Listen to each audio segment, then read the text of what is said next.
Podeis sentar. O Evangelho segundo São Marcos, 4º capítulo, leitura que será feita a partir do versículo de número 35. Jesus apaziguando a tempestade. Com base nesse texto, o pregador se ocupará do seguinte tema: tempestade e bonança. E naquele dia, sendo já tarde, disse-lhes o Senhor: passemos para a outra banda. E eles, deixando a multidão, o levaram consigo, assim como estava, no barco.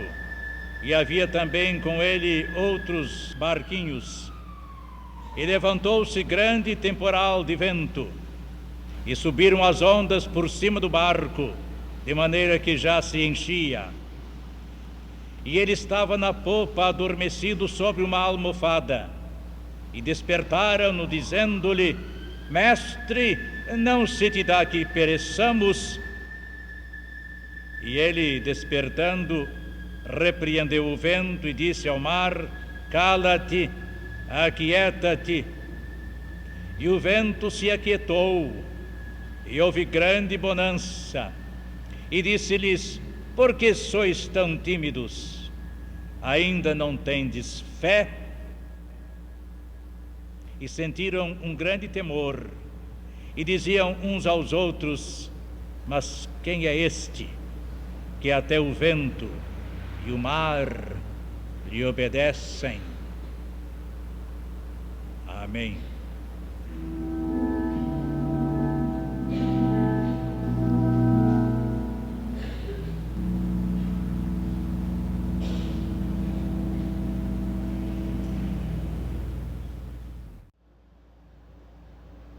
De quantos milagres o Senhor Jesus Cristo operou, poucos causaram um impacto tão forte no ambiente mais restrito dos seus discípulos do que este, quando o Senhor Jesus Cristo apaziguou a tempestade no mar da Galileia, também denominado Lago de Genezarete. Após um dia laborioso, o Senhor Jesus Cristo propunha a seus discípulos que atravessassem o lago, chamado Mar da Galileia, para encontrar algum descanso lá nas relvas de Betsaida, onde as suas energias se recuperassem com descanso. Há diversos indícios de que o Senhor Jesus Cristo se encontrava fisicamente exaurido. E um desses indícios está na própria linguagem utilizada por São Marcos, que declara que os seus discípulos levaram-no, conduziram-no a si mesmo. E o verbo conduzir aí empregado significa simplesmente carregar. O Senhor Jesus Cristo estaria tão exausto nos seus labores do ministério de salvar, de curar, de atender a multidão, que as suas forças se esgotavam, porque humano ele também era, e na realidade, não só na aparência. E pôs-se então aquela embarcação a singrar as águas então tranquilas do mar da Galileia. Jesus e os seus discípulos, o mestre adormecido na popa do barco, e segundo diz também o evangelista, outros barquinhos acompanhando a embarcação. De súbito vem uma tempestade. Dizem aqueles que têm estudado as condições climáticas e topográficas do Mar da Galileia que essas tempestades súbitas são comuns ali. e que sem nenhum aviso prévio, sem nenhuma indicação, frequentemente apanhavam e ainda apanham os pescadores desprevenidos. Há uma formação do território ali que concorre para isso, e o movimento de ar, de densidades e temperaturas diferentes, concorre para o estouro dessas tempestades súbitas. Muitos pescadores da Galileia têm perdido a sua vida por força dessas tempestades. E naquela circunstância, aqueles discípulos, pescadores na sua maioria, que conheciam os perigos terríveis daquela circunstância de uma tempestade no mar da Galileia, ventos de grande velocidade que levantavam ondas de muitos metros de altura, conheceram que a sua vida corria grande perigo.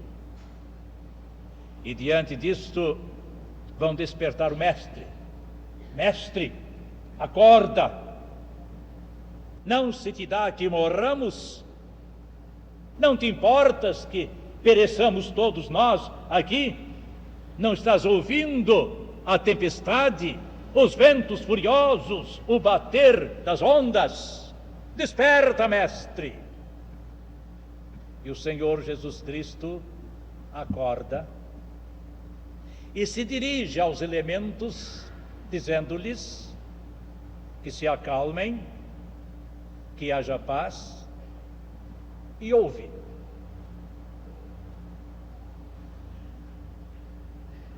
E se o medo dominava aqueles discípulos antes pelo perigo em que se encontravam, agora apodera-se deles o espanto ante o que eles presenciam.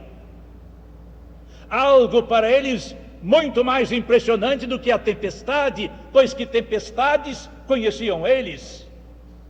Mas essa circunstância de alguém dirigir-se aos elementos em fúria, dizendo-lhes que se aquietem, nunca haviam contemplado tal. E perguntavam de si para si: quem é este a quem os próprios elementos obedecem, a quem os ventos atendem, a quem as ondas obedecem? E ficaram tomados de espanto. E não é para menos, ouvintes meus. Alguns milagres operados por Jesus Cristo eram realmente espantosos e deixavam os circunstantes observadores em uma situação de tensão, de inquietude e de incerteza, aquela disposição estupefacta que se apodera de quem presencia pela primeira vez algo que não sabe explicar. Os milagres têm diversos nomes, diversos epítetos em o Novo Testamento. Por vezes são chamados de prodígios, em outras circunstâncias, manifestações de poder, e ainda em outras vezes de sinais. Na verdade, os ouvintes meus, eles são as três coisas e mais uma. São didáticos. Tanto quanto as parábolas, os milagres operados por Jesus Cristo ensinam, transmitem conhecimento, e haja olhos para ver o que neles está contido, e haja ouvidos para perceber o que neles se ensina.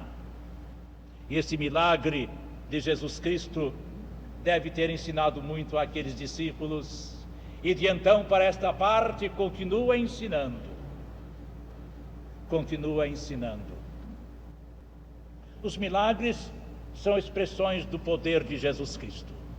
E ele tinha poder como nenhum outro tivera, e utilizara esse poder de maneira inédita. Esses milagres, meus ouvintes, eram sinais identificadores de quem era ele. O Novo Testamento se refere muito aos milagres como sinais. Esses milagres tendiam a instruir os ouvintes acerca de verdades e aspectos que eles nunca haviam entendido e nunca haviam percebido. Milagres, afinal, o que é milagre? Milagre, meus ouvintes, é um termo que nasce da limitação dos nossos conhecimentos e não mais. Milagre não existe no vocabulário divino, só no vocabulário humano. Porque nós estamos acostumados a ver certos fenômenos e certas atuações de Deus neste mundo por um determinado processo. E quando os contemplamos por outro processo, dizemos que é milagre. Deus não está preso a um processo. Deus não está limitado a uma ou duas de suas leis. Ele é o legislador. Ele é o autor de todas as coisas. Se ele elege atuar por outro método, é porque tem recurso e poder e autoridade para fazê-lo. E é por isso que os sinais indicavam a autoridade divina de nosso Senhor e Salvador Jesus Cristo. Quantas vezes ele associa estes milagres à sua autoridade. Vós os lembrais, talvez, daquele episódio em que ele curou um paralítico. E antes de curar o paralítico, ele perdoou-lhe os pecados. Ele tinha poder e autoridade para uma coisa e outra. Maior milagre, ouvintes meus, do que livrar alguém de paralisia, consiste em livrá-lo dos seus pecados. Maior milagre do que purificar um organismo do mal de Hansen, da lepra, é a sua purificação interior da lepra do pecado. E tudo isto o Senhor Jesus Cristo ensinava com os seus milagres. O que vem a nós daquele episódio da tormenta e bonança? Primeiramente, ouvintes meus, isto: que o Senhor Jesus Cristo, maior do que as leis deste universo, tem autoridade sobre todas as coisas neste mundo. Aqueles discípulos admirados de quem era ele, a quem os elementos obedeciam, ainda não compreendiam plenamente que ali estava a manifestação do seu poder. Ele diria um pouco mais adiante: todo o poder me é dado no céu e na terra. E as Escrituras ensinariam que ele estava no princípio com Deus o Pai, na organização e na criação do universo, e que ele for o agente, o braço executivo da Santíssima Trindade, no aparecimento de tudo que existe, e nada que existe passou a existir, senão em função do seu poder criador. É a eternidade do divino Verbo na Santíssima Trindade. O Senhor Jesus Cristo tem poder. O Senhor Jesus Cristo é o maior poder que esse mundo conhece, diretamente, experimentalmente, historicamente. E aqueles discípulos estavam se defrontando ali com uma extraordinária e para eles incompreensível manifestação do poder de Deus sobre os ventos, sobre a tormenta, sobre as ondas, sobre a fúria dos elementos. Jesus Cristo é poderoso, meus prezados ouvintes. Isto quer dizer também que esse mundo não caminha a esmo, que esse mundo não é uma conjugação de ocorrências fortuitas, de acontecimentos desordenados. Há um poder que preside, há uma força superior. Jesus Cristo está presente. Há algum tempo, alguém que estava estudando alguns aspectos da história da civilização, querendo forjar a sua filosofia da história e não encontrando respostas muito satisfatórias em seus estudos técnicos, em suas interpretações cronológicas, antropológicas, políticas, sociológicas e outras, acabou dizendo isto: eu não sei para onde se dirige o caminho da história, mas eu sei em cujas mãos a história está contida. As mãos de Deus dirigem os eventos deste mundo através de nosso Senhor e Salvador Jesus Cristo. Há alguém aqui tendendo para uma capitulação diante da hegemonia tão evidente do mal neste mundo, diante da articulação muito eficiente das forças da iniquidade e do mal e da injustiça, da crueldade, do ódio, da intolerância, do desamor neste mundo, pensando talvez que o bem será tragado, que a justiça será arruinada, que a verdade será sepultada, vez por todas. Meus ouvintes, aquele que tem poder sobre os elementos, até sobre os ventos, até sobre os mares, até sobre as leis universais que sustentam a máquina admirável deste universo infinito, que nós não sequer conhecemos a não ser em partícula infinitesimal. Jesus Cristo tem poder, meus ouvintes, para a solução de problemas insolúveis que excedem todos os recursos humanos. E nós temos muitos testemunhos disso na história da Igreja, na experiência cristã. E o primeiro deles, formalmente pronunciado, vem daquele grande apóstolo israelita e fariseu, convertido a nosso Senhor e Salvador Jesus Cristo. Ele se dizia o líder dos pecadores. O pecador número 1 era Saulo de Tarso. E se levarmos em conta as atribuições que ele recebeu para o extermínio do cristianismo na sua época, não podemos deixar de concordar com ele, quando se refere a si mesmo como o pecador número 1, o comandante dos pecadores aqui na terra. Ele um dia conheceu o poder de Jesus Cristo. Esse poder o transformou e fez dele o maior dos santos, o maior dos missionários, o maior dos pregadores, o maior dos teólogos que o Evangelho produziu. Eu sei em quem tenho crido, sei que é poderoso, dizia ele, e com que autoridade? Não somente a autoridade do seu saber singular e opulento, mas com a autoridade de uma experiência pessoal. Haverá aqui alguém se defrontando e se debatendo com situações insolúveis, com forças superiores esmagadoras, para as quais não há recursos? O Senhor Jesus Cristo tem poder. As maiores tempestades da vida, as mais graves tormentas que podem existir, se silenciam diante de sua autoridade.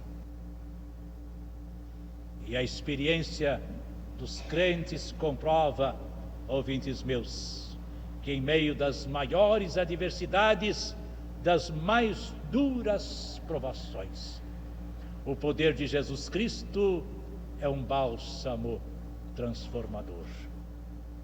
E não somente isto.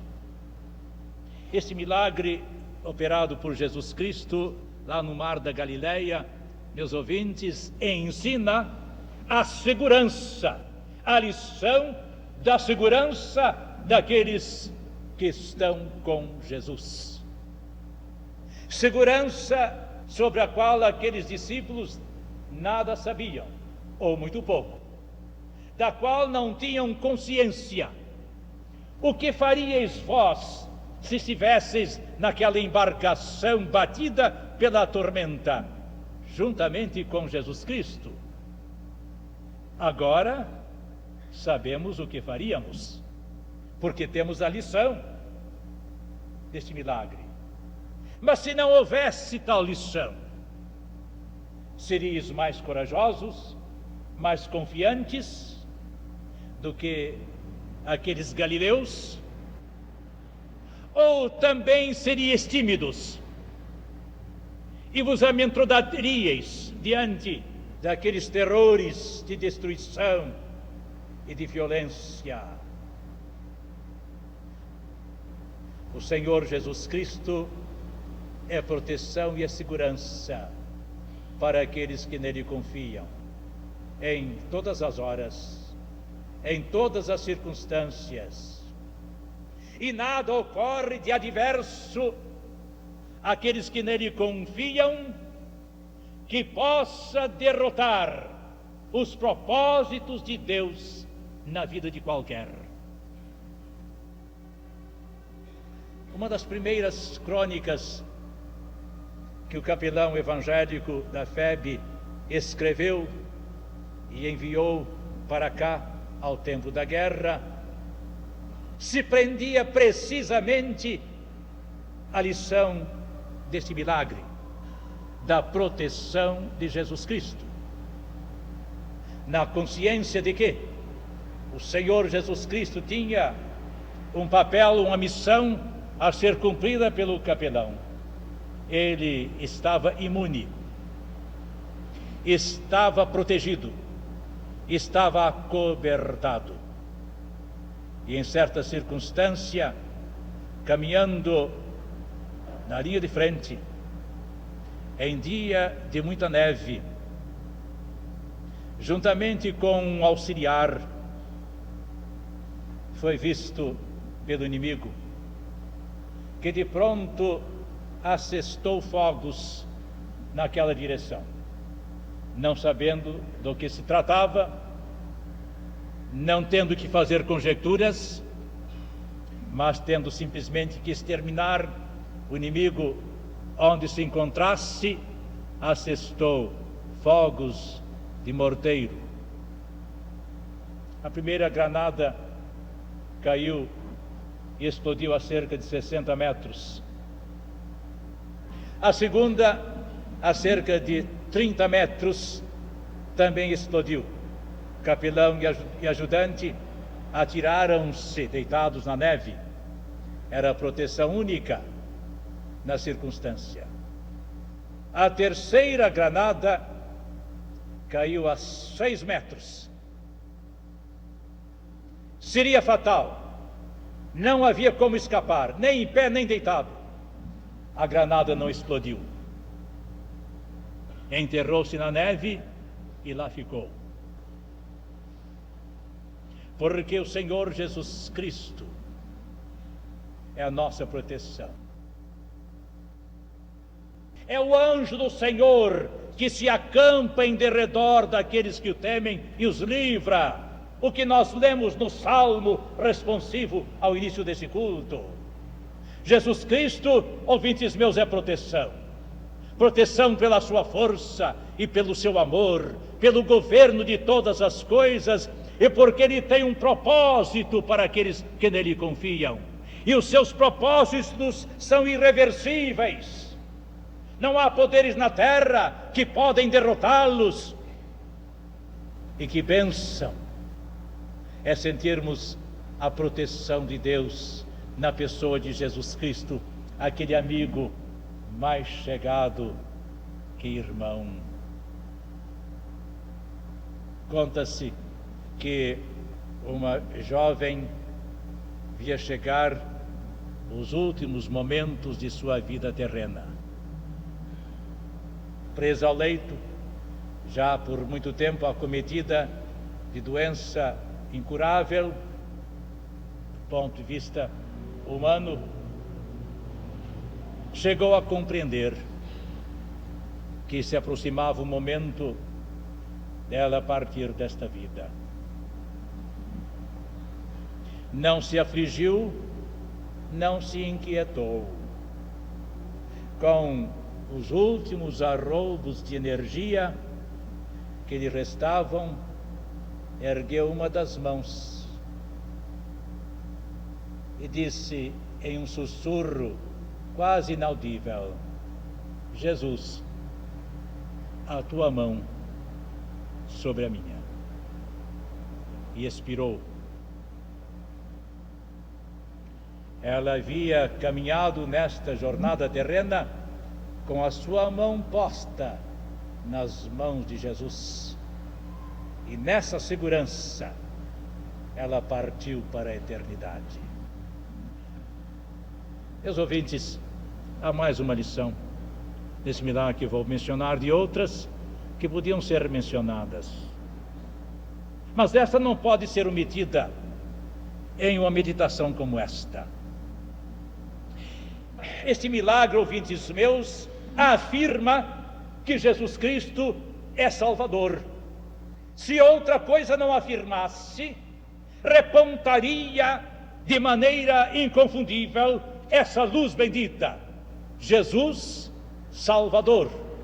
Efetivamente, aqueles discípulos estavam na iminência de sucumbir, eles sabiam disto, conheciam os perigos daquelas tormentas. E só havia uma salvação, um milagre de Deus, o poder de Jesus Cristo. E isso aconteceu, porque eles clamaram por Jesus Cristo, foram acordar o Mestre. Alguma coisa no seu interior lhes dizia que ali estava a salvação, e efetivamente estava. Outra não havia.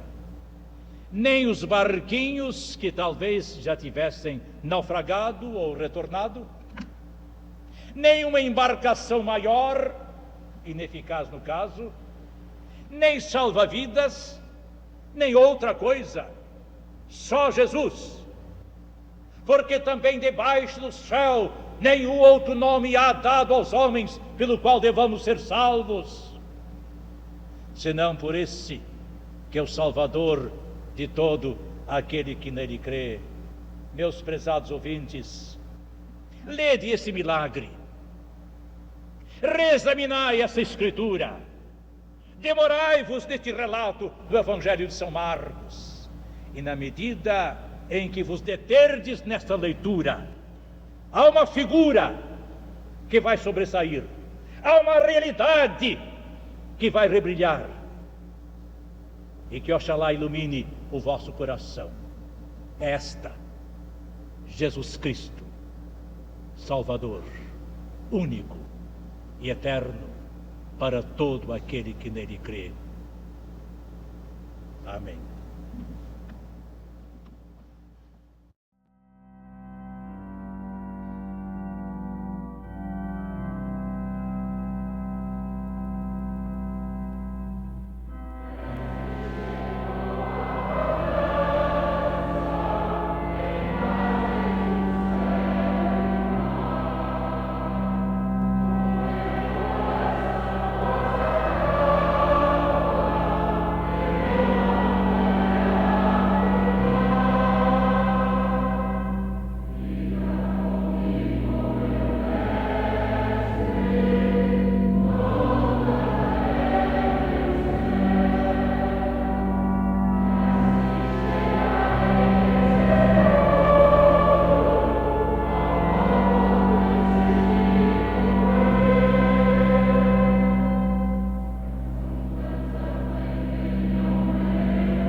graça de nosso Senhor e Salvador Jesus Cristo, o amor de Deus, o nosso Pai, e a comunhão do Espírito Santo convosco sejam hoje e para sempre. Amém.